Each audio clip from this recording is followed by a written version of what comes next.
Биылғы 2022 жыл балалар жылына орай жазушы Мұхтар Омарханұлы Әуезовтың «Көксерек» атты танымал әңгімесі кітапханамызда бедерлі нүктелі қаріпте жарыққа шықты.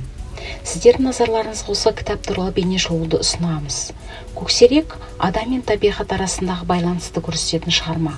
Автор шағын көлемге мол мағына сыйдырған, адам қолында өскен, бірақ адамға қиянат еткен, оны ниет бауырын езіп, жара салған көкжал сол адамның қолынан өлім тапты. Образды ой символды ойға әуенді сарын үлкен идея ұласып, Сахара топырағында шындықты қанық бояу айқын колоритпен бейнеленген. Көксерек бір әдебиет шеңберінен биіктеп көтеріліп, әлемдік жауһарлар қатарынан қосылған. Әңгімеде қасқыр, табиғат, адам мәселесі сөз болады. Жаратылыстағы адам мен табиғат теңдігінің қатынас дәрежесі көрсетіледі. Адамдар табиғаттың өз заңдылығына қарсы шығып, қасқырлар мекенін ойрандап, оның күшігін енесінен айырып, ауыл тұтқын етті. Бірақ қасқыр есейген сайын бостандықты сағынды. Ауыл тұрғындары Көксеректі жақтамайтұғын. Шығармада тек табиғат адам қатынасқан емес, сонымен бірге әке мен баланың арасындағы текетіресінде қас пен дұшпан арасындағы араздықты да көрсетілген. Бұл үлкен адамзаттық мәселелер екені белгілі. Қасқырдың өзінше ойлауы, өзіндік менің болуы да шынайы көрініс. Шығарманың көркемдік деңгейі жоғары.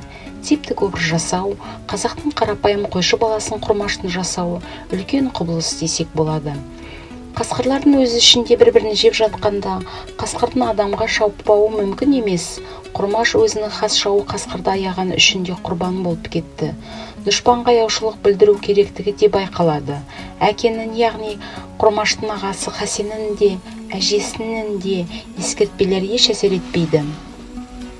Үлкендер қауымы мұның жаман іс екенін жақсы білді.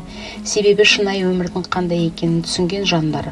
Ал Құрмаштың барлық адамға, көпшекке қарсы келуінің өзі ажалға қарсы келу болатын. Соңында ажал құшады. Оны шығарманың басынан бастап аңғаруға болады. Мұхтар Әуезовтың «Көксерек» шығармасында адам мен табиғат арасындағы тартыс, бала Құрмаштың аянышты тағдыры суреттеледі.